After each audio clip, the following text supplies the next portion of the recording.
Welcome to NTD News Today. I'm Don Ma filling in for Kevin. Our top stories today. Celebrating Thanksgiving on the other side of the planet, we look at how U.S. troops stationed overseas spent the holiday. America holds its oldest Thanksgiving parade once again in the city of brotherly love, and the Windy City showcases cultural diversity at its annual parade. With the rail strike looming, President Biden contradicts a White House official saying he has not directly engaged yet with the unions or railroads. Election law battles are underway in California. An appeals court ruling has paved the way for a case involving over a dozen congressional candidates. And a super vaccine known for all flu variants? Well, that's what scientists are saying they've created. It's based on the mRNA technology used in COVID-19 vaccines, but some advise caution.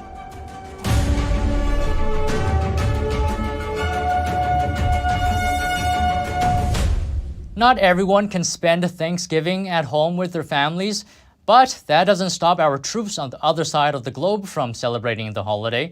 Here's a look at how soldiers in Japan and South Korea spent Thanksgiving. U.S. troops stationed at an army base in South Korea celebrated the Thanksgiving holiday with a traditional festive meal on Thursday. They put up a Happy Thanksgiving sign to bring the holiday spirit to the station, and some soldiers even dressed up in turkey costumes.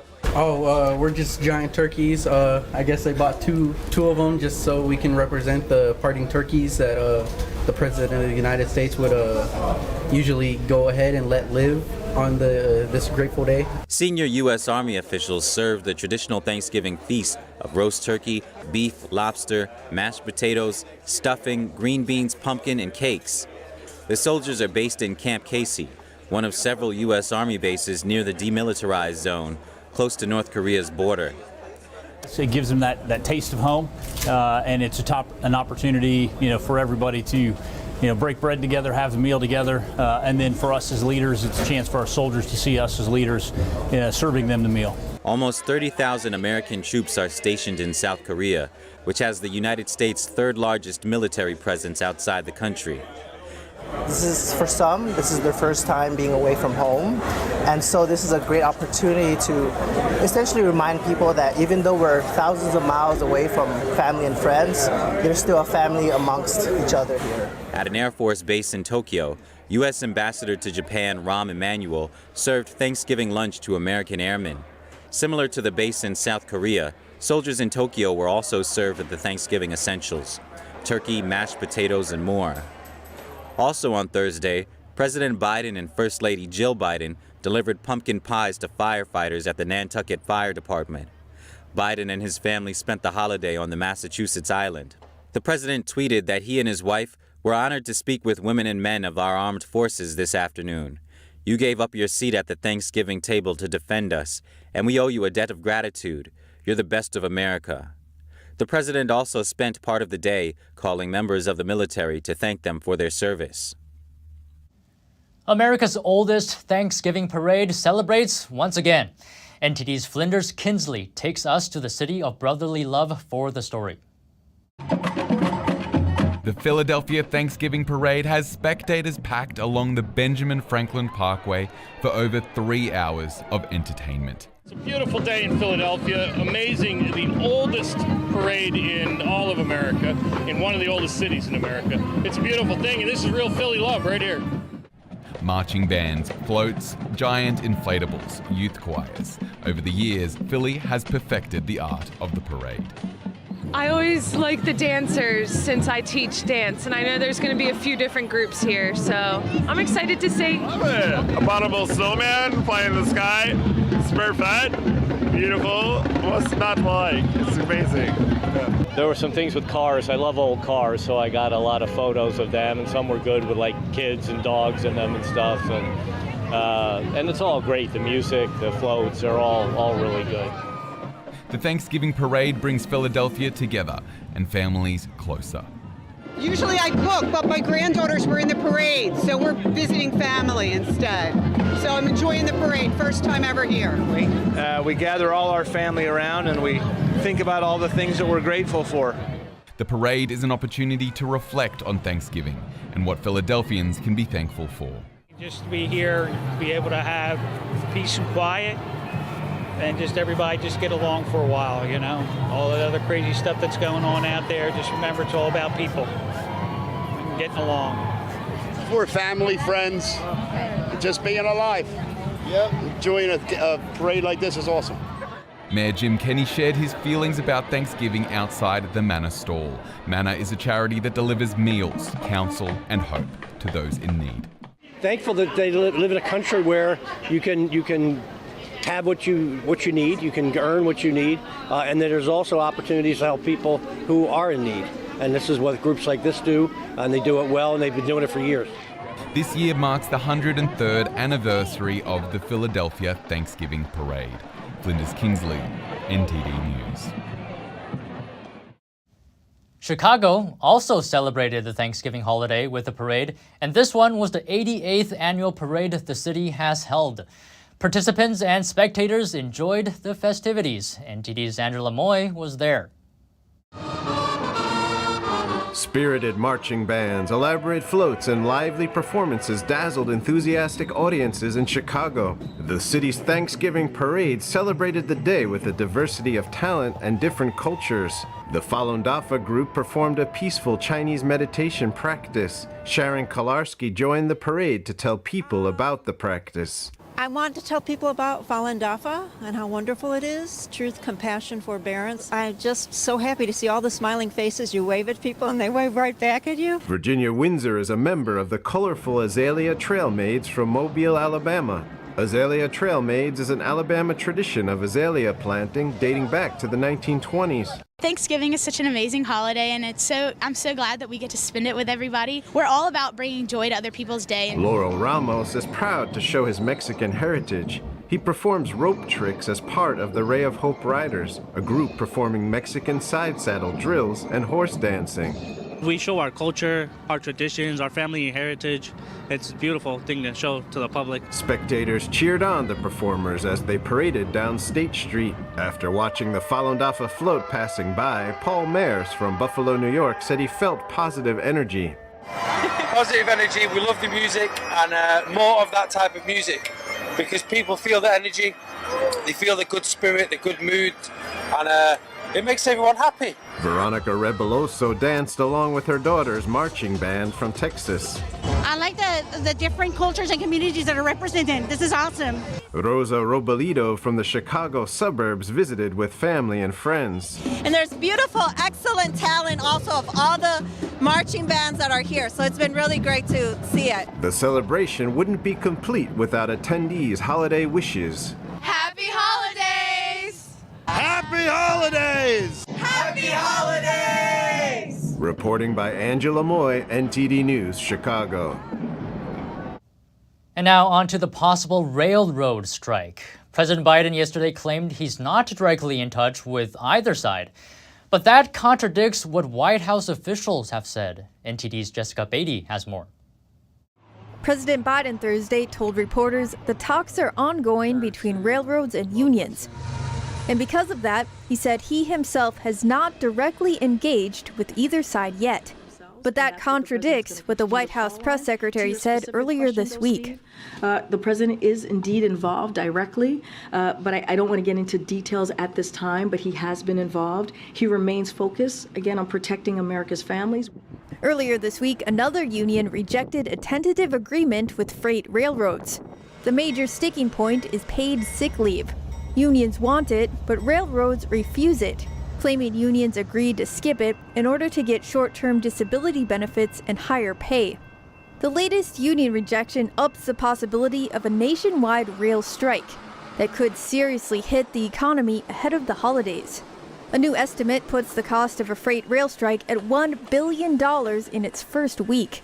The Anderson Economic Group is calling the potential strike one of the most disruptive events that can happen to the economy.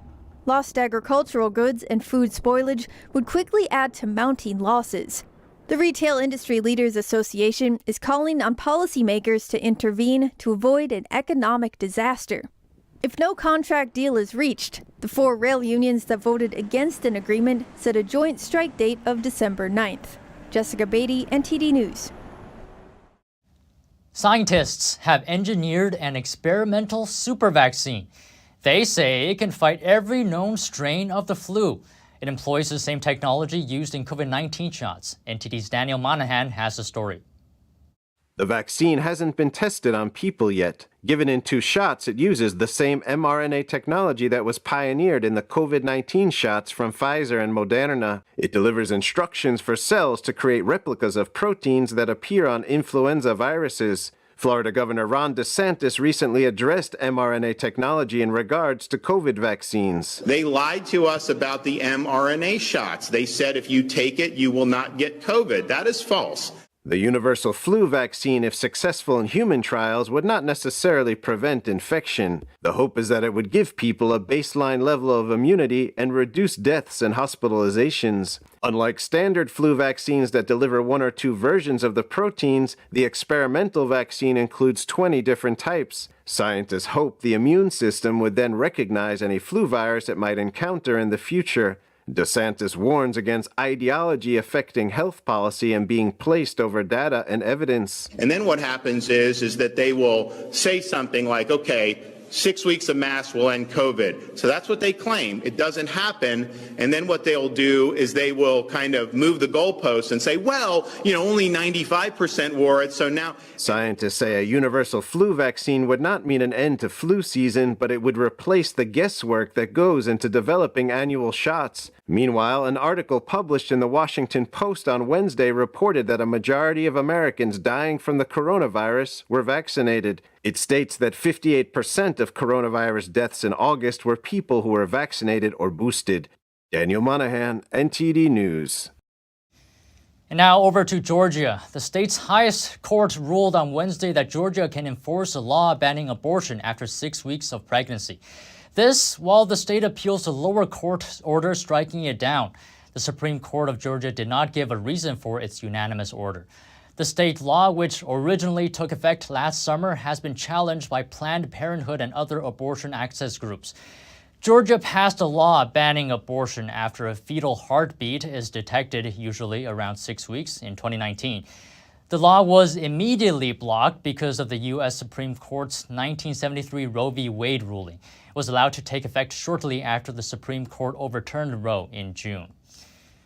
California's election laws are under fire. Congressional candidates in 13 counties across the state have brought an election integrity case to court. And now, the Ninth Circuit Court of Appeals has ruled the case has standing. NTD's Daniel Monahan has the story. The Election Integrity Project California, or EIPCA, and 13 counties alleged that the state has weakened or removed integrity from the election process. They cite California's system of vote-by-mail ballots, ballot harvesting, reduced voting facilities for in-person voting, and the extended time allowed to count votes. The organization says these practices water down the value of lawfully cast ballots.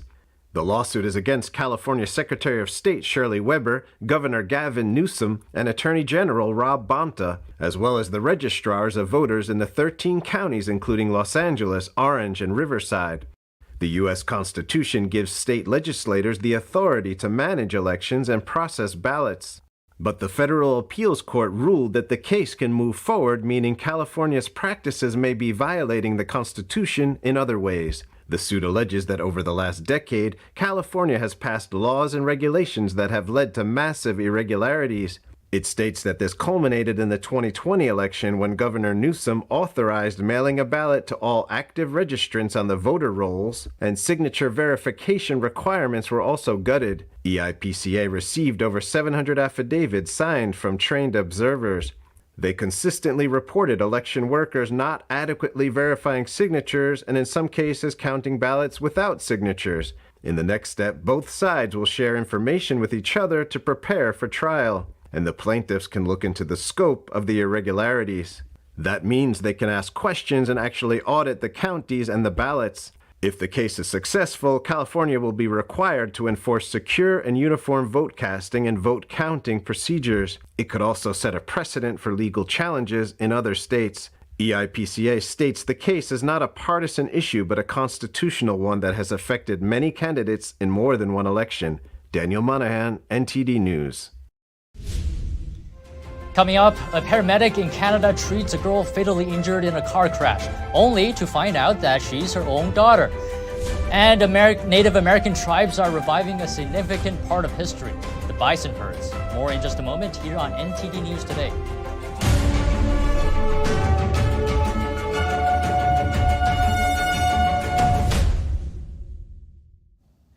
Texas Border Patrol agents seized nearly 120 pounds of a drug this week, reportedly cocaine. The drugs have a street value of over $1.5 million. Officers assigned to the World Trade Bridge in Texas seized the drugs. One of them flagged a semi-truck claiming to be transporting plastic film. During the second inspection, they brought in a trained dog to aid with the search. The officers then discovered the large quantity of suspected cocaine in the trailer. Homeland Security is investigating. And over in Illinois, a terrifying moment captured on camera. Police officers rescued a boy and a woman from the freezing waters of a pond. Just before 4:30 p.m. on Wednesday, Aurora police officers and firefighters responded to a 911 call about a 9-year-old drowning. When officers arrived, they found the boy had fallen through ice as he tried to retrieve a football. A woman had also fallen into the waters when she tried to save the child. 2 officers swam to save the drowning child and the woman and brought both of them to safety. The child was transported to a hospital with minor injuries. The 2 officers also sustained minor injuries. The U.S. Coast Guard rescued 18 presumed migrants, including children. They were stranded at sea without food or water for 5 days after their boat broke down. They were rescued in international waters near the U.S.-Mexico border. A helicopter rescued 5 adults and 2 children, and then a Mexican naval vessel rescued the remaining 11 people. The 2 children were reportedly a 4-year-old boy and a 2-year-old girl. The migrants on board were suffering from sun exposure as well as a lack of food and water. At least 3 were taken to San Diego hospitals. The Coast Guard told NBC that rescuers were surprised the vessel didn't sink, considering it had a dead motor and was weighed down by the numerous passengers on board. And now in Canada, a tragic story about losing a family member. A paramedic unknowingly treated her own daughter after a fatal car crash. On November 15th, Canadian paramedic Jamie Erickson was called to the scene of a car crash north of Calgary, Alberta. A car had lost control and was struck by an oncoming truck. The driver was able to get out of the car, but the female passenger was trapped with serious injuries. She found the girl who she had sat with in the back of the crumpled vehicle, keeping alive so a family could say goodbye, and due to the extent of her injuries was unrecognizable. Erickson stayed with the girl until she could be transported by air ambulance to a hospital, where she died. Erickson was still unaware of who she was. It was only after she got home that day that police told her the girl was her 17-year-old daughter, Mrna. Jamie unknowingly was keeping her own daughter alive. Erickson shared her grief with reporters late Tuesday. She described her daughter as a success at everything she set her mind to. Well, she's her mother's daughter. Montana's going to be greatly missed by everyone, and we love her so very much. Erickson said her daughter was a fighter, and she fought until the day that she died. The girl was able to donate her organs, and 2 of the organs she donated were life-saving. Across the Great Plains, buffalo used to share inseparable destinies with the American native peoples. The animals nearly went extinct over a century ago. Today, tribes are growing their herds once more. Herds of buffalo roam the Great Plains of North America, a sight that evokes major chapters in the history of the West. These creatures were once at the heart of the native people's lives for thousands of years. At one time, there were millions of buffalo that roamed North America, and all of these tribes, relied on them at some point, whether that was for food or shelter or ceremonies. But the balance ended with the arrival of European settlers. Newcomers ushered in a new level of industry and hunting. Buffalo were shot, their parts used in machinery, fertilizer, and clothing. By 1889, the species was almost wiped out. A few hundred survived in Yellowstone, central Colorado, and elsewhere. In Montana, only an estimated 10 remained. And it forced us, as indigenous people, to move to reservations and completely change our lifestyle. In recent years, tribes are looking to reclaim their tradition of managing bison. The Intertribal Buffalo Council is helping that effort, sending the animals where they're needed. This fall, the group has shipped more than 2,000 buffalo to tribes in 10 states. And we're in contact with all of our tribes, and we're able to take those animals and redistribute those to tribes to either enhance their herd or start a new herd. In Badlands National Park, 100 wild bison received a health check. Trailers awaited to ship them to their new home at Rosebud Reservation. No rough stuff, you guys. Then they were set free to roam. And as they start to run past, it's just a feeling of accomplishment that, at one point, our ancestors were watching the same thing, herds of buffalo run past them. The Native Americans followed the buffalo's annual migrations and relied on the animals for their own survival, using them for food, clothing, and shelter. To this day, butchering bison remains a tradition in some communities. For us, the buffalo harvest is about building our relationship with buffalo, about going through those steps to make sure that we are being good relatives. And it's about practicing being a good relative, as well as connecting with each other. For now, an estimated 20,000 bison have found their way back into 82 tribal herds across the U.S. and Canada. Coming up, an award-winning film is hitting big screens across the U.S. Through animated illustrations, it captures a daring confrontation that happened 20 years ago between a small group of citizens and the Chinese Communist Party's propaganda machine and the deadly consequences afterwards. That and more when we return with NTD News.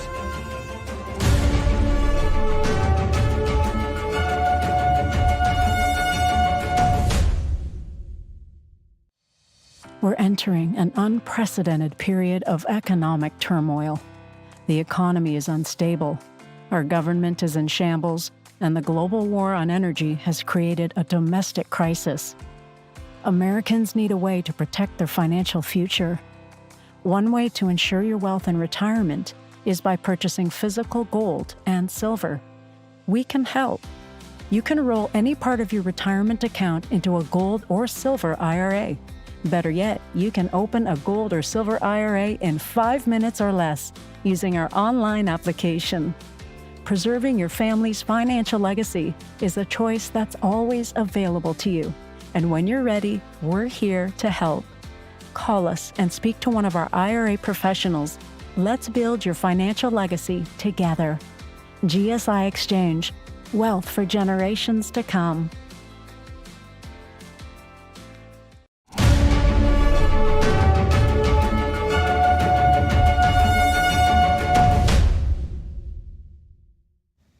An award-winning film is hitting big screens across the U.S. Through animated illustrations, it captures a daring confrontation that happened 20 years ago between a small group of citizens and the Chinese Communist Party's propaganda machine and the deadly consequences afterwards. The film is Canada's pick for the 2023 Oscar race. NTD sat down with the film's artist and main character Da Xiong to find out more. When the ruling regime is using all its media outlets to churn out propaganda against your faith, what do?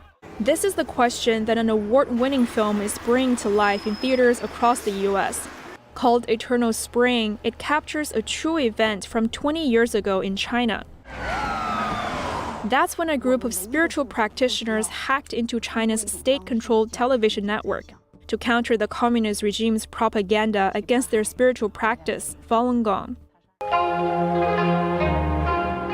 Falun Gong is a spiritual meditation based on the principles of truthfulness, compassion, and tolerance.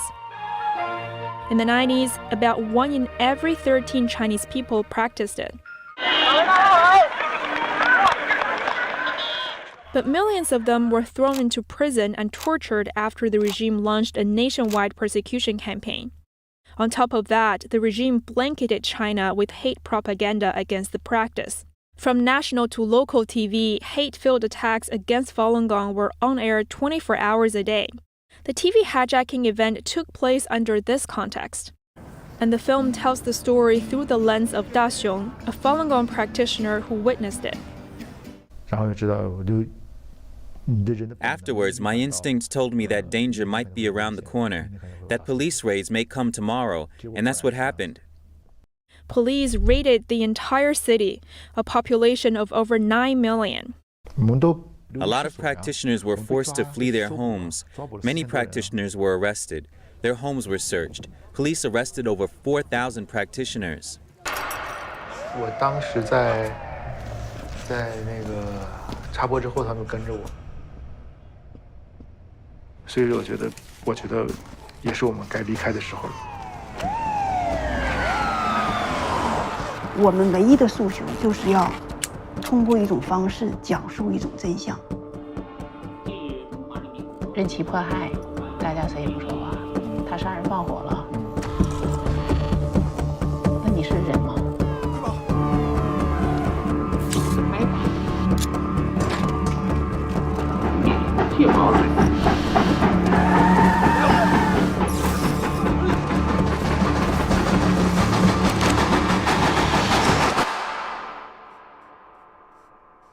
But tracing the event was not easy.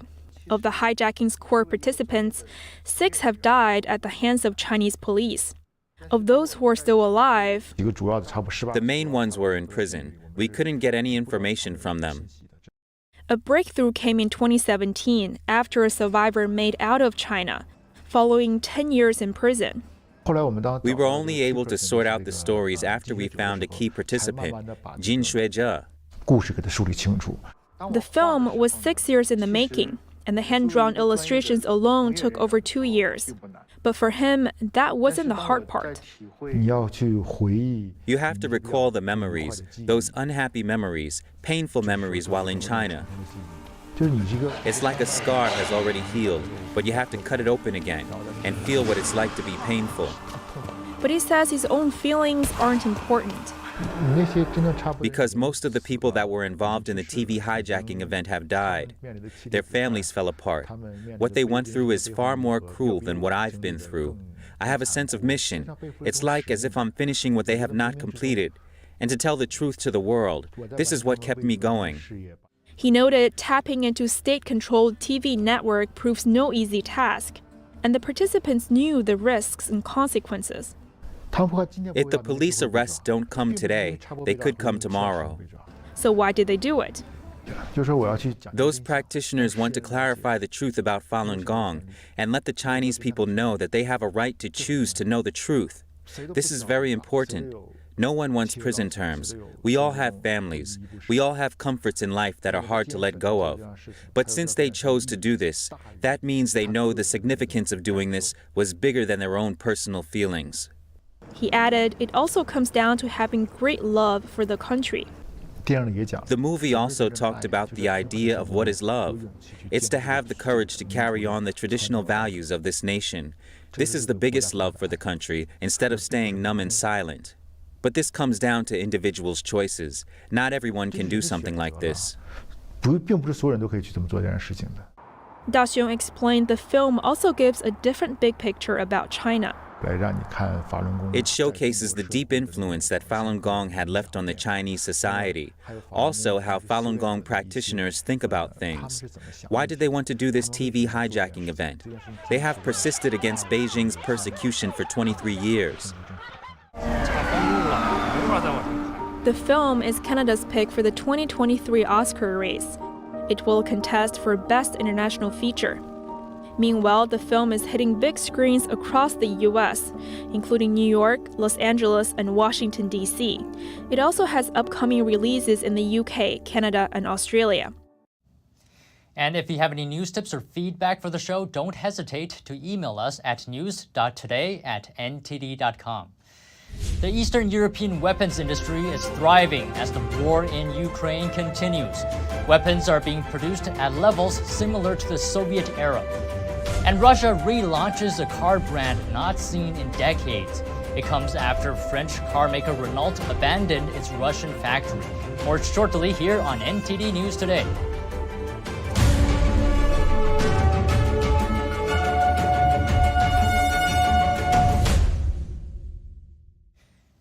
Eastern Europe's arms industry is churning out guns, artillery shells, and other military supplies as governments in the region lead efforts to aid Ukraine in its fight against Russia. Here's the story.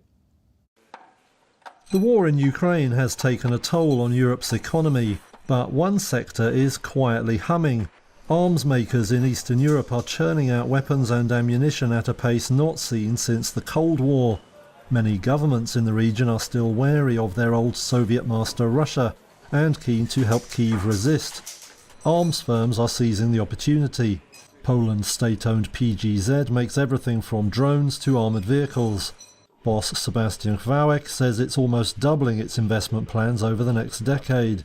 We are developing, expanding our abilities. We're preparing for increased deliveries not only to the Polish market, and we are aware of that.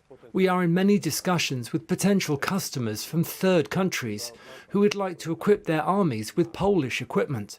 PGZ says it has delivered all sorts of gear to Ukraine, including mortars, small arms and ammunition.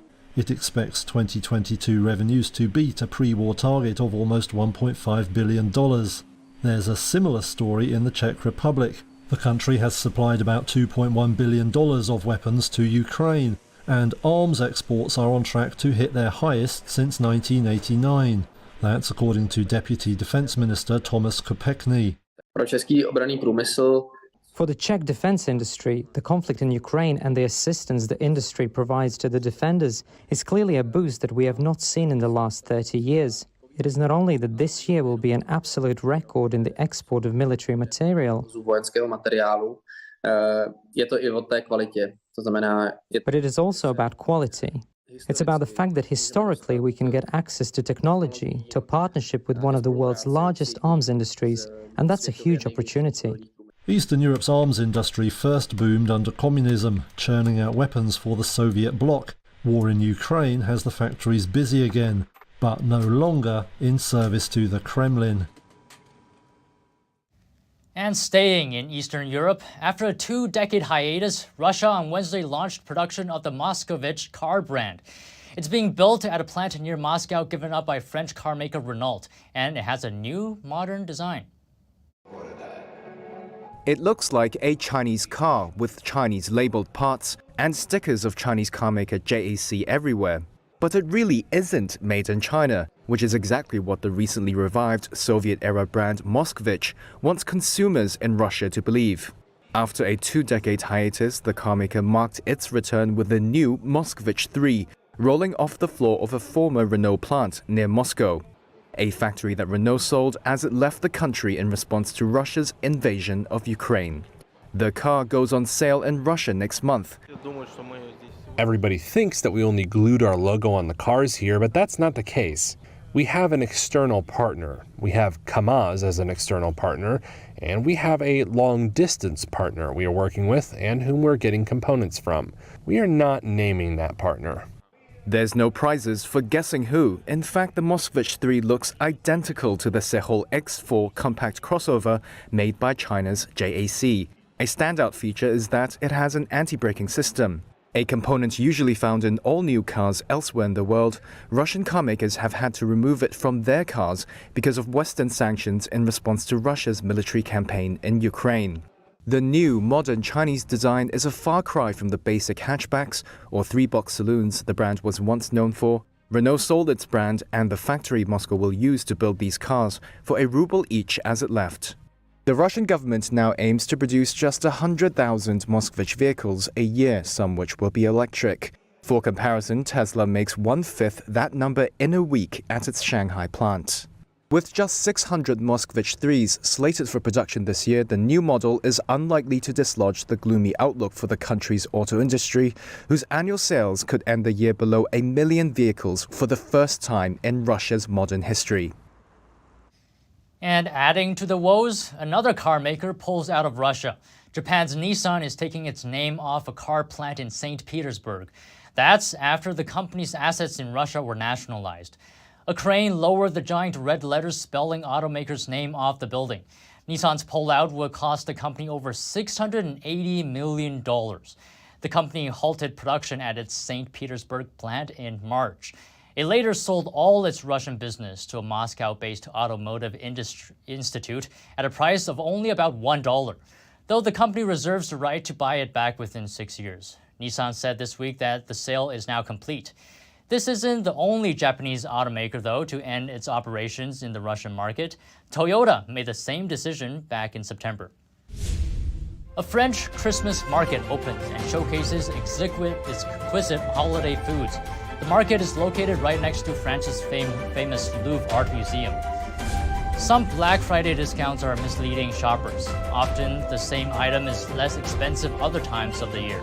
Stay tuned for more on that when we return.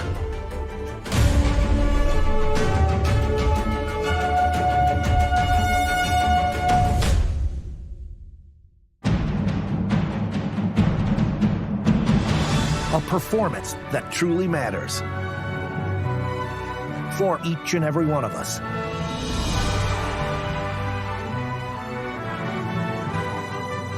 This is what you've been waiting for. See it at least once in your lifetime.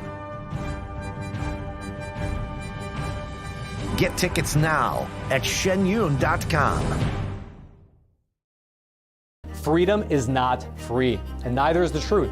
In order to bring you the facts, our reporters are out there on the front lines getting the true story. Some of them served 10 years of prison in China. We've been censored on social media. Our Hong Kong printing offices were set on fire, and we've been repeatedly attacked by the Chinese Communist Party. But no matter what, we believe that you deserve the truth, and so we'll continue to bring the truth to light. Head on over to getepic.com and try honest journalism that is based in truth and tradition. We'd love to have you on board.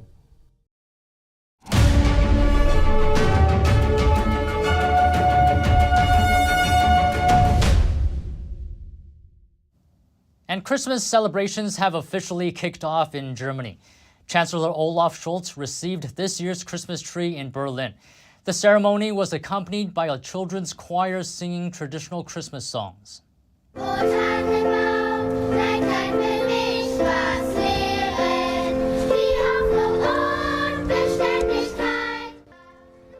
Scholz's remarks highlighted the impact of the war in Ukraine on Germany.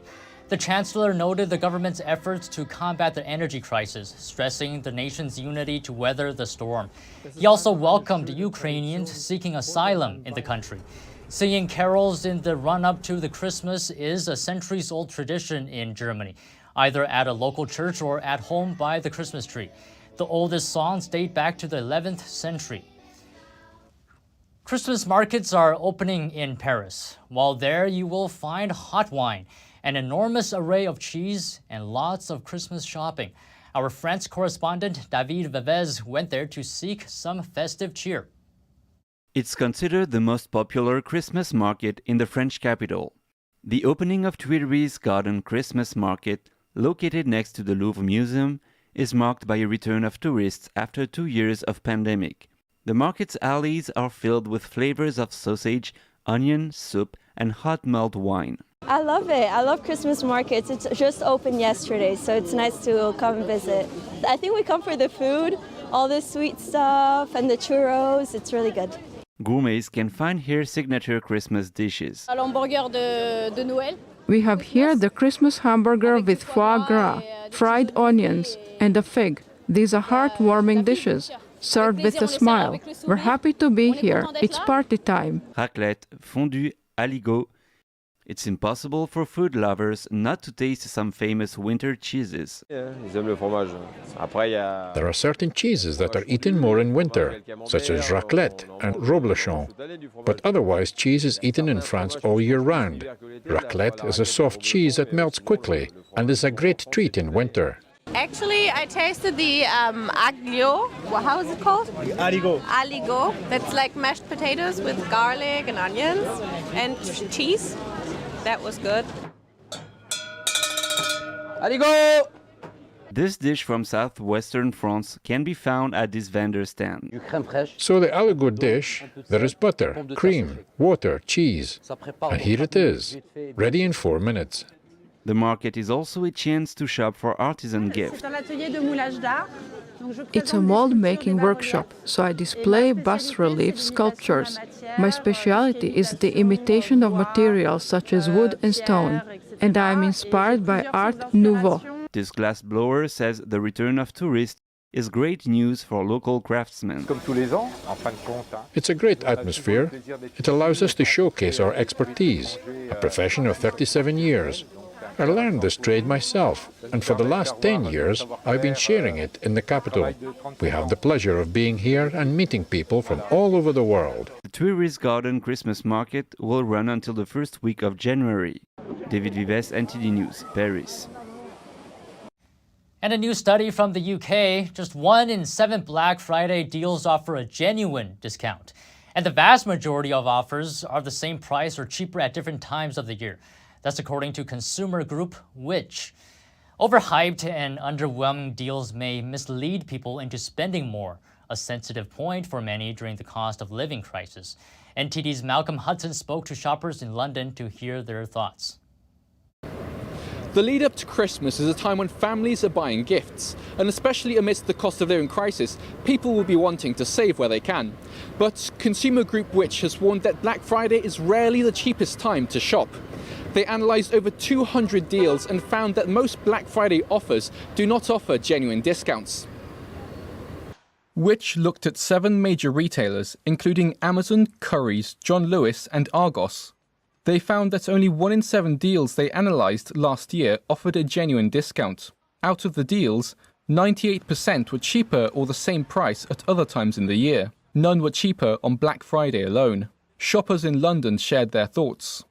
Well, I work in retail and I've kind of like scouted out certain areas, and they've done like different types of deals than they would in America, because in America they have like general 50% off or whatever, how many percentage off on like all in shop. Some you have to like buy something and then over a certain amount of limit you spend, then you get a discount. He said that these kinds of deals encourage people to spend more. One man said he likes to make use of the offers. Definitely, I think, whether you do Christmas, like I don't do Christmas myself, I'm a Muslim, but it doesn't mean that you can't make use of the deals. So I actually do look forward to the deals, whether it's Black Friday or, Boxing Day deals. However, he explained it's also important to be shrewd. So I don't just blindly see a sign that says 10% off or 80% off and go and buy it. I always make sure that I've looked online and I've done a bit of research before. Which found that Amazon and Very were the worst offenders in regards to dubious discounts. Over 70% of their products in the analysis were cheaper at different times of the year. Generally, people I spoke with didn't like this kind of marketing. I just feel like it's a bit of a scam. No, that's right. I would agree with you. I would agree with you. Looking at things over the couple of weeks, I've got in my head, I know what I'm prepared to pay, and then I see that actually the prices haven't dropped. They're exactly the same, but they try to make out, they raise it beforehand and then they drop it down. She said it's frustrating that shops give the illusion of a bargain. Another lady said she was already aware many companies raise prices before giving discounts. I said I'm only going to buy something that I already wanted to buy if it's reduced. Which urged consumers not to fall for the Black Friday hype, but it seems many savvy shoppers have already got the message. Yeah, I actually use all year for Christmas. If I see something that someone likes, then I'll get it, because it'll be cheaper than anyway. Malcolm Hudson, NTD News, London. Dozens of striking Amazon workers gathered outside an Amazon warehouse in the southern suburbs of Paris on Black Friday, calling for salary increases and better working conditions. It's part of a move across the world to target the online retailer on one of the busiest shopping days of the year. The Make Amazon Pay initiative made the call for strikes and says industrial action was planned in more than 30 countries, including the United States. French unions called for strikes at France's 8 Amazon warehouses. Amazon France said there had been no sign of disruption to operations so far. 2 French union officials said they were not expecting a big turnout because the rising cost of living is driving employees to seek overtime. Can a robot be a member of a family? We hear the story of a lonely Mars rover that far outlived its expected lifespan.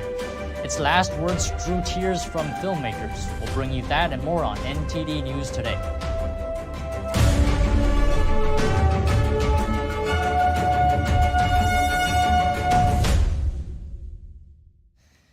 Sometimes you just need an act of kindness to help you through a difficult time. For one cancer patient, her attitude and faith helped her to find hope on the wings of an angel. Let's take a look. For much of her life, Jenna Silva traveled the world without any health concerns at all. Then suddenly she was diagnosed with stage 4 colon cancer. It was kind of a sink or swim, type situation. However, finding the right treatment wasn't easy, but she elected not to succumb to despair.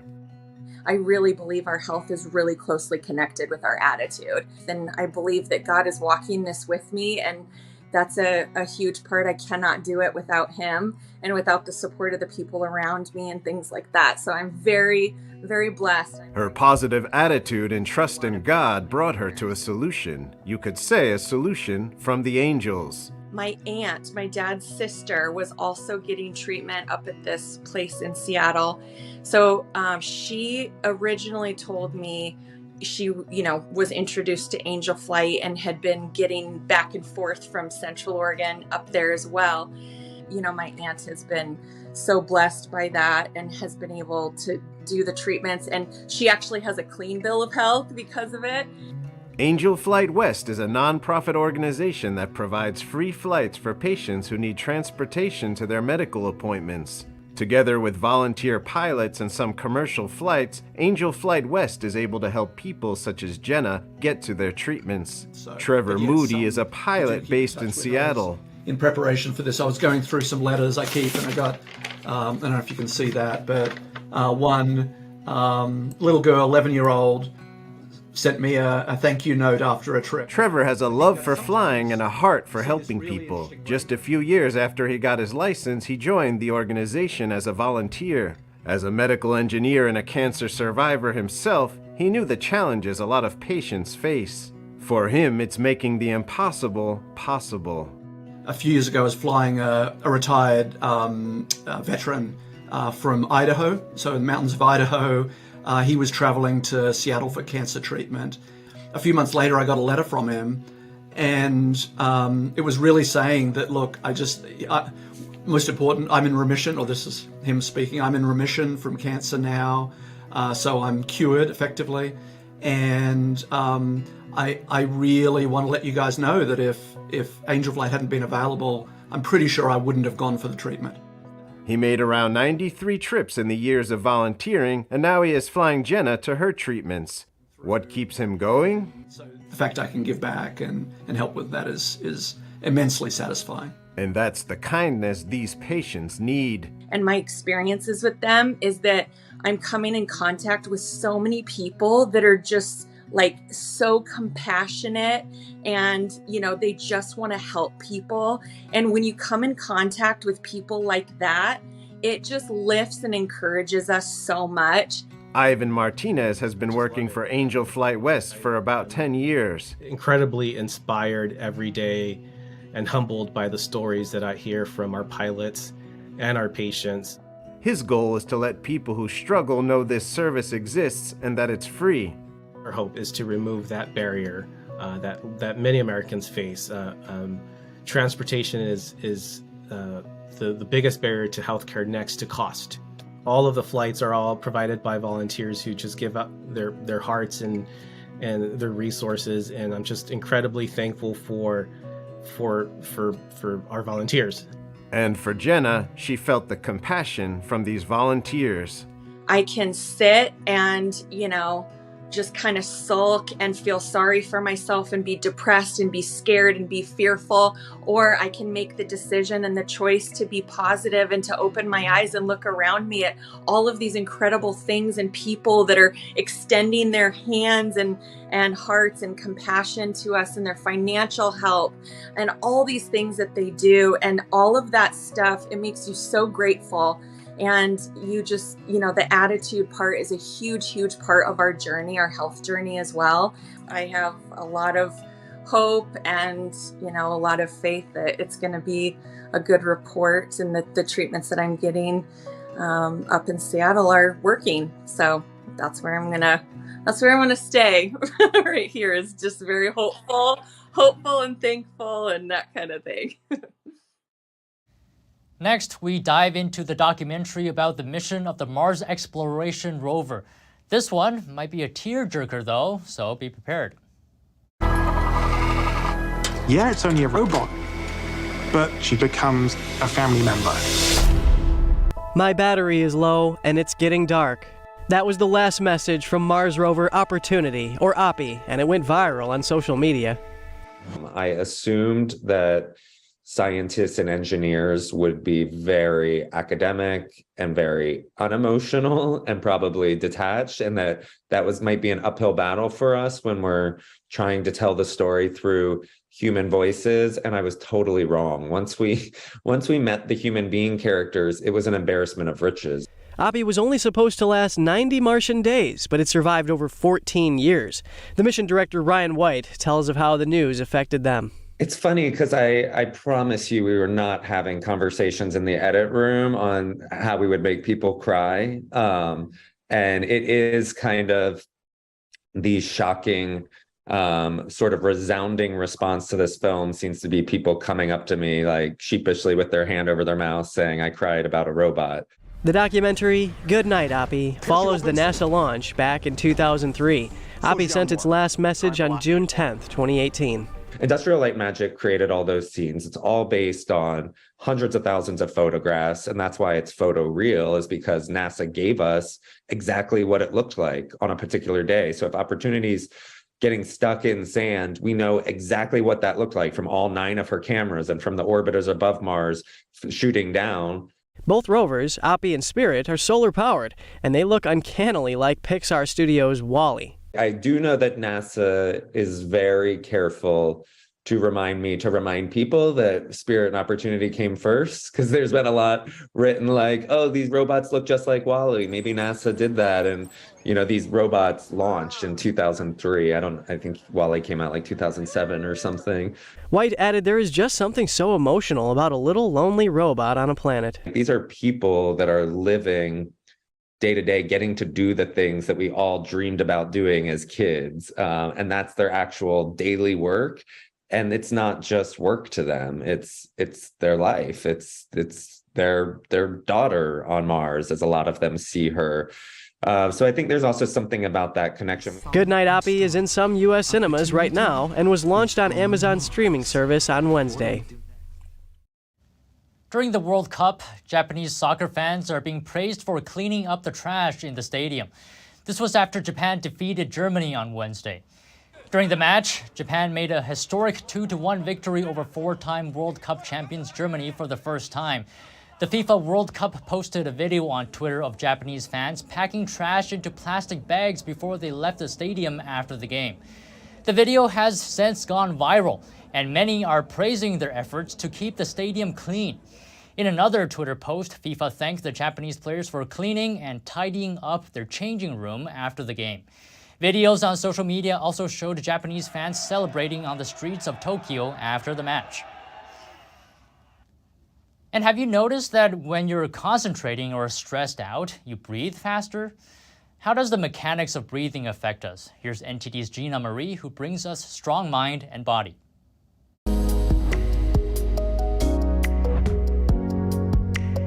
We are living in stressful times.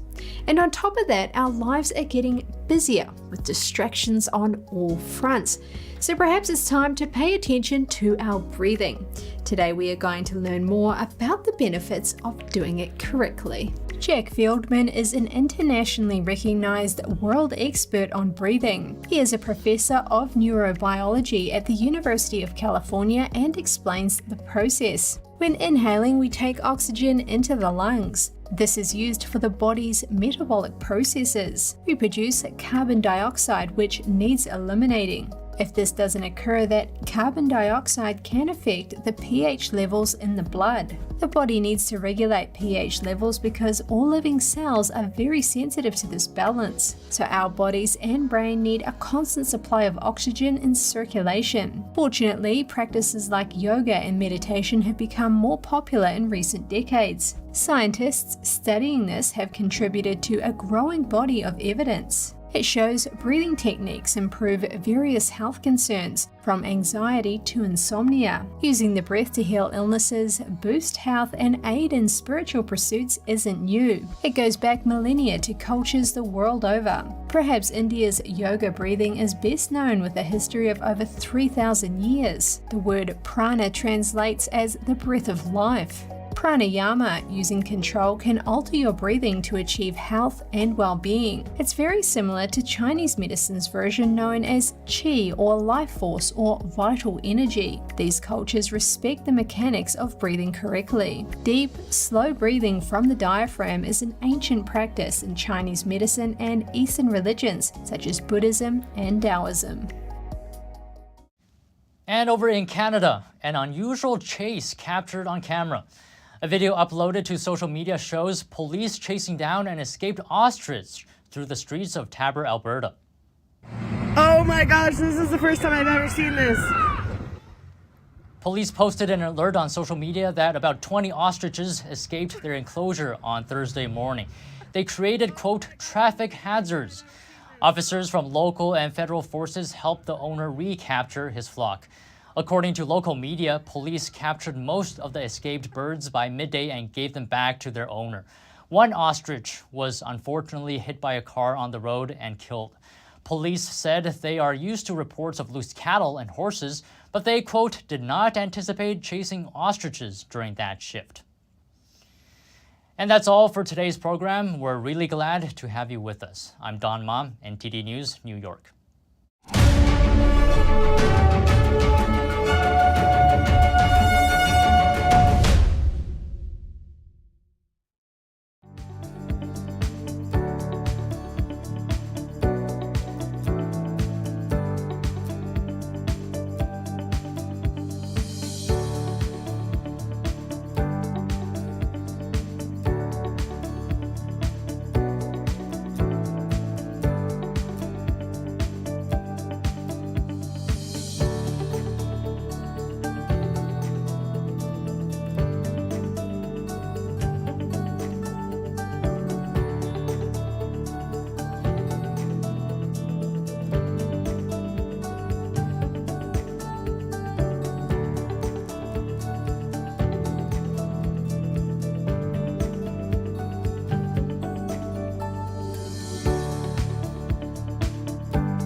Thanks for watching us on YouTube. Did you know YouTube only keeps selective videos on its platform? So if you want to make sure you get the full picture, just subscribe to our newsletter.